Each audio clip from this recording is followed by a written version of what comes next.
चलिए आज अपन शुरू कर रहे हैं सोवियत प्रणाली।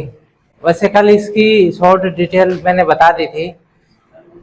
एक बार वापिस आप शीत युद्ध को देख लें। अमेरिका और सोवियत संघ के बीच में जो विचारधारा की लड़ाई चल रही थी सेकेंड वर्ल्ड वार के बाद, ठीक है, वो एक्चुअल में शीत युद्ध है। इसका ये मान के चलो तात्कालिक कारण है माने तो क्या है, क्यूबा का मिसाइल संकट, ठीक है।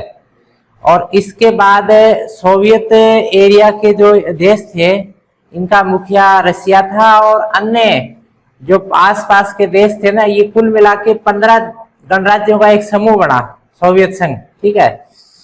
और इन्होंने वहां पर एक नया तरह का राज का सिस्टम शुरू किया, ठीक है।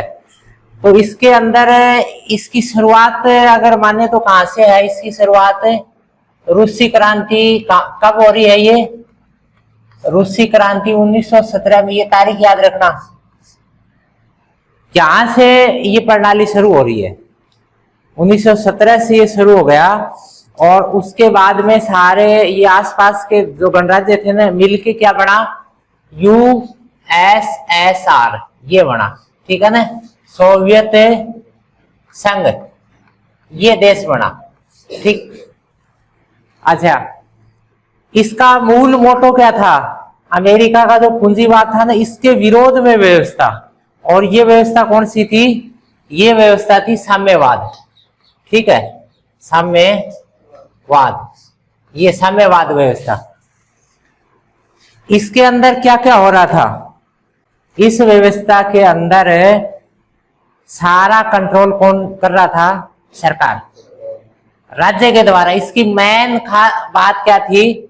राज्य के द्वारा नियंत्रण, राज्य द्वारा नियंत्रित, राज्य द्वारा नियंत्रित व्यवस्था, ये है मेन। और पूंजीवादी व्यवस्था में नियंत्रण किसके पास है? निजी, ठीक है ना, निजी कंपनियां हैं। यहां पर साम्यवाद में क्या हुआ कि चाहे वो कार बनाने की फैक्ट्री हो, चाहे वो स्कूल हो, चाहे वो हॉस्पिटल हो, चाहे एयरलाइंस हो, सबका नियंत्रण सरकार के पास है, ठीक है। इनकी संचार प्रणाली बड़ी उन्नत थी। इनके पास ये जो सारे देश थे ना, 15 देशों के पास ऊर्जा के विशाल भंडार थे। आवागमन की इतनी बढ़िया सुविधा थी। ये एरिया इतनी दूर तक फैला हुआ था, इसके हर एक छोटे से गांव के अंदर भी कनेक्टिविटी थी। बस की उस टाइम में टेलीफोन थे, टेलीफोन की कनेक्टिविटी, मोबाइल नहीं थे, लेकिन टेलीफोन की कनेक्टिविटी सोवियत संघ ने हर एक छोटे से गांव में पहुंचा दी थी, ठीक है। लेकिन एक खास बात थी, क्वालिटी जो थी ना इनकी प्रोडक्ट्स की क्वालिटी पश्चिम के मुकाबले में थोड़ी कम थी। एक खास बात थी इनकी, लोक कल्याण के लिए जो भी योजनाएं थी, लोक कल्याणकारी राज्य की अवधारणा, इस पे ज्यादा काम हुआ। लोक कल्याणकारी यानी जो जनता के कल्याण के लिए, जैसे शिक्षा है, चिकित्सा है, ठीक है ना, आवास है, इन चीजों के ऊपर सबसे ज्यादा फोकस रहा। बेरोजगारी नामात्र की थी यहाँ पर सोवियत सिस्टम में। अब अगर आप माने तो ऐसा सिस्टम है, बुरा तो नहीं है, बुरा तो नहीं है, जिसके अंदर लोगों को इक्वलिटी से जीने का मौका मिल रहा है, न कोई ज्यादा अमीर न कोई ज्यादा गरीब, बीच की स्थिति के अंदर सब चल रहे हैं, सरकार सब चीजों के ऊपर कंट्रोल। लेकिन बाद में क्या हुआ? बाद में क्या हुआ ये बात खास है। बाद में क्या हुआ भाई? ये सिस्टम चला कब से? 1917 से चला। 1917 से सारे आसपास के गणराज्यों को मिला के, कितने गणराज्य थे? 15 गणराज्यों को मिला के सोवियत संघ बना हुआ है। और इन सब के अंदर 1917 से सिस्टम चला, ठीक ठाक चला। लेकिन बाद में क्या हुआ? सारे सिस्टम सरकार कर रही थी, तो यहाँ खास बात क्या हुई? इसके अंदर नौकरशाही हावी हो गई। नौकरशाही हावी हो गई, यानी सरकारी कर्मचारी जो थे ना वो तानाशाह हो गए। अब जैसे मान लीजिए सारी चीज सरकार के पास आ जाए, यहाँ देख लो ना, मान लीजिए सारी व्यवस्था सरकार को दे देंगे, आप अपने स्कूल देख लीजिए, मान लीजिए प्राइवेट स्कूल नहीं हो तो सरकार के जो टीचर हैं, सरकारी टीचर, वो भी तानाशाह हो जाएंगे, मर्जी वालों को एडमिशन लेंगे, भाई चलो चलो नहीं लेंगे एडमिशन। अब जैसे एडमिशन के लिए जी हजूरी पूरी करनी पड़ती है, हम सारी जो चीजें थोड़ी है तो भी हम उनको बेहतर करके समझाते हैं, लेकिन जब सारा सिस्टम गवर्नमेंट के पास रहेगा, प्राइवेट के पास कुछ ही नहीं होगा, विकल्प ही नहीं होगा, तो क्या हो जाएगा, गवर्नमेंट के कर्मचारियों में धीरे धीरे तानाशाही आनी शुरू हो जाएगी। ये यहाँ हुआ। एक खास बात, ये सारे नेता क्या हो गए, सत्तावादी हो गए, सत्तावादी हो गए, यानी राज करना, बस कैसे भी करो राज करो, ठीक है। और एक खास बात और अभिव्यक्ति की आजादी है, इसके ऊपर भी अंकुश लग गया। एक दल का सिस्टम था, कौन सी पार्टी थी यार राज्य में, कम्युनिस्ट पार्टी, एक ही पार्टी का राज था, तो एक पार्टी सिस्टम चला, इस वजह से क्या हो गया, वो पार्टी तानाशाह हो गई। दूसरी पार्टियां, बहुदलीय व्यवस्था नहीं थी, यहाँ पर सिंगल पार्टी शासन था। इसके अलावा जो खास बात रही, इन सब में जो 15 गणराज्य थे ना, इनमें सबसे बड़ा कौन था, रशिया, रूस सबसे, और अन्य छोटे छोटे थे, चाहे वो यूक्रेन हो, चाहे वो मालदो हो, चाहे वो जॉर्जिया हो, चाहे वो अजरबैजान हो, चाहे वो किर्गिस्तान हो, तुर्कमेनिस्तान हो, ठीक है ना, ये सारे, चाहे वो बेलारूस हो, सब कितने थे, 15 थे। इन सब में बड़ा कौन था, रूस था। रूस की कल्चर धीरे धीरे ऐसा लगा सबको कि ये सब जगह हावी हो जाएगी। रूस की कल्चर जो है वो उनके ऊपर असर दिखाने लगी। इन्होंने क्या किया, रूसी लैंग्वेज वगैरह को सब जगह हावी। तो बाद में इन स्थितियों के अंदर क्या हुआ, उन लोगों को, बाकी देशों को समझ में आया कि रूस इनमें अपना वर्चस्व ज्यादा दिखा रहा है, अपनी तो कोई इज्जत ही नहीं हो रही है, रूस ही अपनी चला रहा है, ठीक है।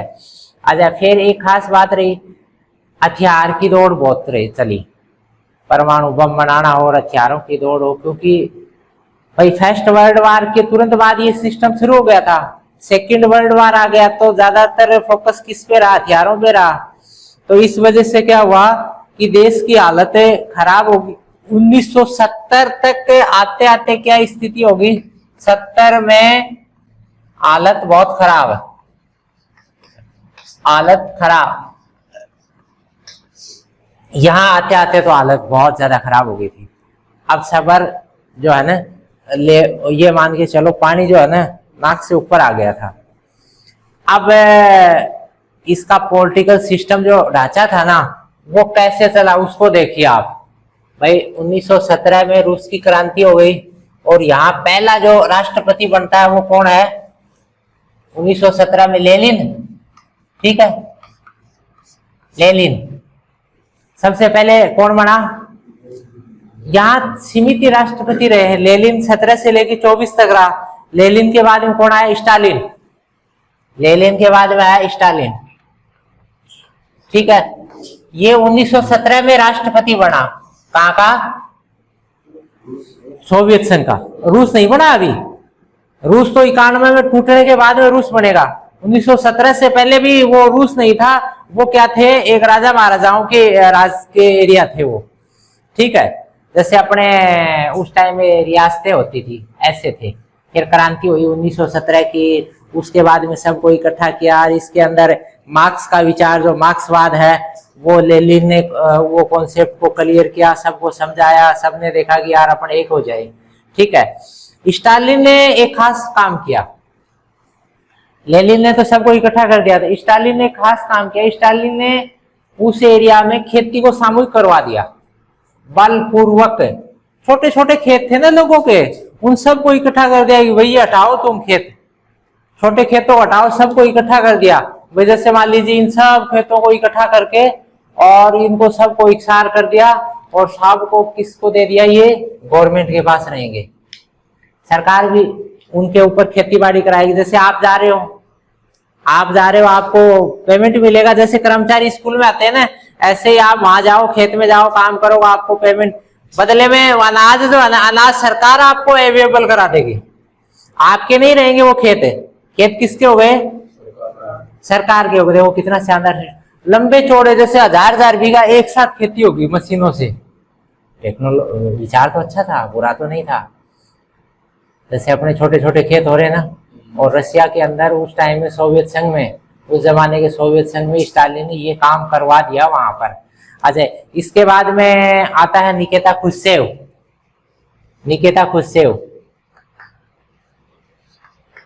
क्रुश्चेव, इसका नाम आपने कहाँ सुना है? निकिता क्रुश्चेव का क्यूबा मिसाइल संकट इसी के दौर में तो हुआ था, ठीक है। अच्छा, ये थोड़े सुधारवादी थे, सुधारवादी थे। इसके बाद में आते हैं ब्रेजनेव। इसके बाद में कौन आते हैं? ब्रेजनेव। ब्रेजनेव का नाम कहां सुना आपने, बताओ? जब भारत और पाकिस्तान के बीच में 65 की लड़ाई हुई और 1966 में ताशकंद में समझौता हुआ, तो इंटरमीडिएट कौन था? यही था ब्रेजनेव, जहां पर लाल बहादुर शास्त्री की मृत्यु हुई थी, ठीक है, वही जगह। यहां पर इंटरमीडिएट ब्रेजनेव ही था। अच्छा, और उसके बाद में आता है गोर्बाचेव, मिखाइल गोर्बाचेव। मिखाइल, मैंने शॉर्ट नाम लिखे, आगे आगे के नाम लिखे, पूरे नाम नहीं लिखे हैं, ठीक है ना।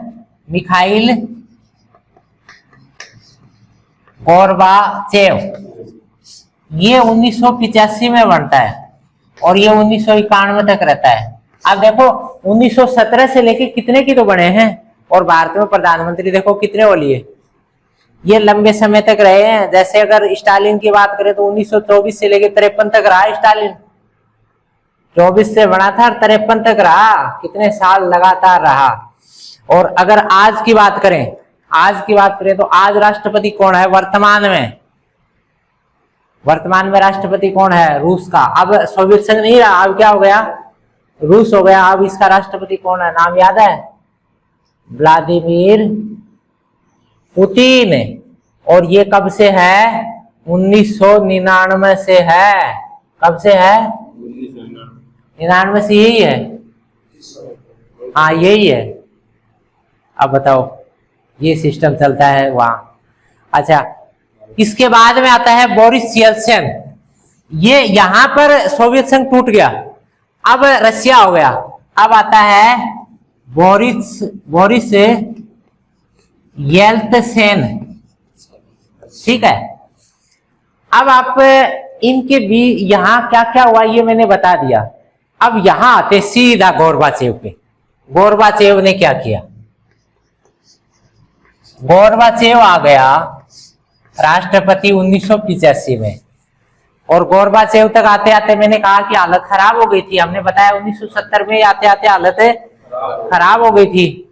तो गोर्बाचेव ने क्या किया? गोर्बाचेव ने सुधार शुरू किए, सुधार शुरू किए, सुधार शुरू किए। और इधर क्या हो गया? जो देश इसके अंदर मिले हुए थे ना छोटे छोटे, और वो कौन से एरिया के थे? पूर्वी यूरोप के देश थे। उनके अंदर जो सरकारें थी ना, वो पहले तो सीधी सी बात, ये कौन सी सरकार थी? कम्युनिस्ट सरकारें थी। ये कम्युनिस्ट सरकार वहां से भागने लगी, ठीक है। गोर्बाचेव के आते तक यहाँ क्या हुआ? वहां से सोवियत सरकारें जो है वो आरगी दूसरी सरकारें बन गई। यानी कुल मिला के सोवियत नियंत्रण ढीला होता गया वहां पर गोर्बाचेव के आते आते।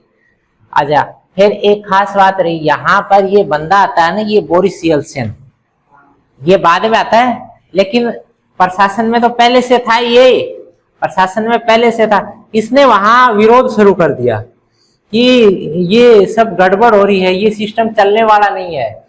इस तरह से आप जनता को बांध रखा है, सब सरकार ही करेगी, ये सारी सिस्टम जो है ना, ये देश को बर्बाद करने वाली है, ऐसे देश नहीं चलेगा, जबरदस्ती आप इनको बांध के रखे हुए हो। तो ये सारी चीजें येल्त्सिन ने इनको समझाई। तो यहाँ क्या हो गया? 1991 में तख्ता पलट होता है। 1991 में तख्ता पलट, तख्ता पलट ये नहीं कि तख्ता ने वो दो मार दी और आज बदल गया, ठीक है ना। और तख्ता पलट में क्या हुआ? गोर्बाचेव की सरकार गिरती है और येल्त्सिन बनता है, और वन पार्टी सिस्टम खत्म होता है, बहुदलीय व्यवस्था तैयार होती है। कम्युनिस्ट पार्टी की 70 साल की सरकार जो है ना वो यहाँ आके खत्म हो जाती है। और गोर्बाचेव ने 25 दिसंबर 1991 को इस्तीफा दिया है और इसी तारीख से सोवियत संघ का विघटन मान लिया गया।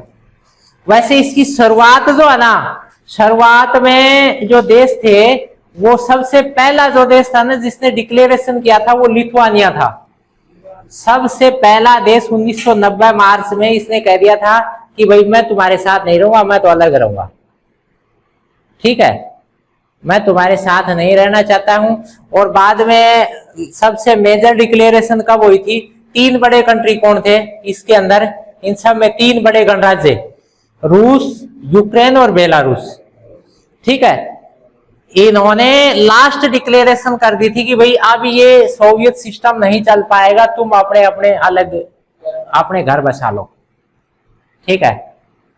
और 1917 में ये सिस्टम बना था और 1991 में जाके खत्म हो गया। बड़ा आश्चर्य होता है, जब हम छोटे थे तो हमने किताबों में सोवियत संघ पढ़ा था, देश सोवियत संघ देश पढ़ा था, और अब ये देश खत्म हो गया।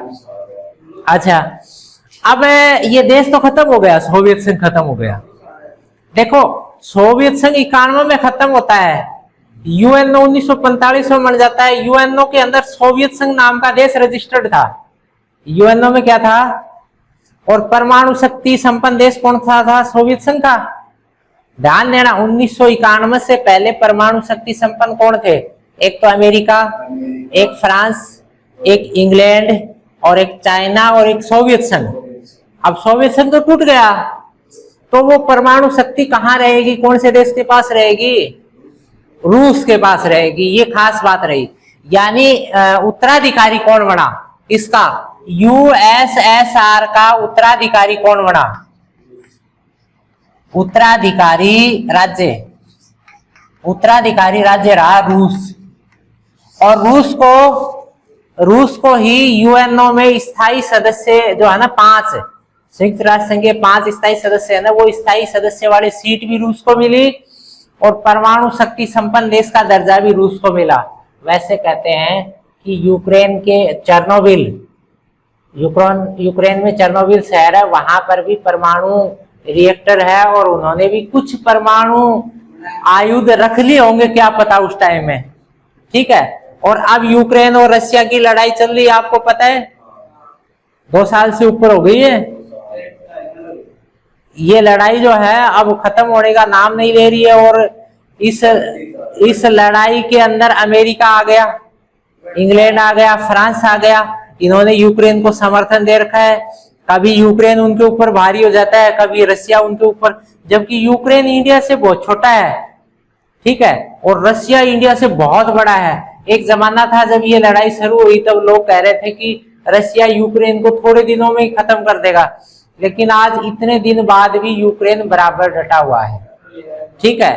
तो अब युद्ध के अंदर जब दूसरे देश आ जाते हैं तो स्थिति यही होती है। अच्छा, यहाँ पर गोर्बाचेव ने जो सुधार शुरू किए थे ना, गोर्बाचेव को ये नहीं लग रहा था कि टूटेंगे।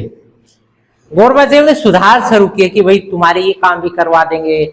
उसने क्या किया? अर्थव्यवस्था का खुलापन किया, अर्थव्यवस्था को खोला, सबके लिए खोला। यानी पश्चिमी देशों के तर्ज के ऊपर वहां पर सिस्टम, निजी सेक्टर को भी बुलाया, ठीक है। और एक पुनर्रीडिजाइन की संरचनाओं, जो भी वहां पर गवर्नमेंट ऑर्गेनाइजेशन था उनका रीडिजाइन किया। तो ये 2 काम उसने शुरू किए, लेकिन लोगों को आस बहुत तेज थी कि काम तेज हो। बाकी इन्होंने सब ने क्या कर रखा था? इन सब ने सोवियत संघ की जनता को बांध के रखा हुआ था। आजादी यानी अभिव्यक्ति की आजादी खत्म कर रखी थी। इसने अभिव्यक्ति की आजादी दे दी तो बिखर गया।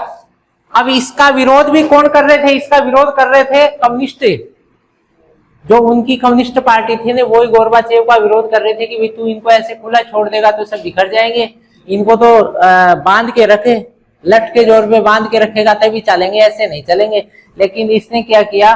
भाई हम आपके ऊपर जोर जबरदस्ती नहीं कर सकते, हम दुनिया में जिस तरह के बदलाव हो रहे हैं उनके साथ चलेंगे, हम अपना इंडिविजुअल कोई सिस्टम ऐसा नहीं रखेंगे जो आपके लिए घातक हो।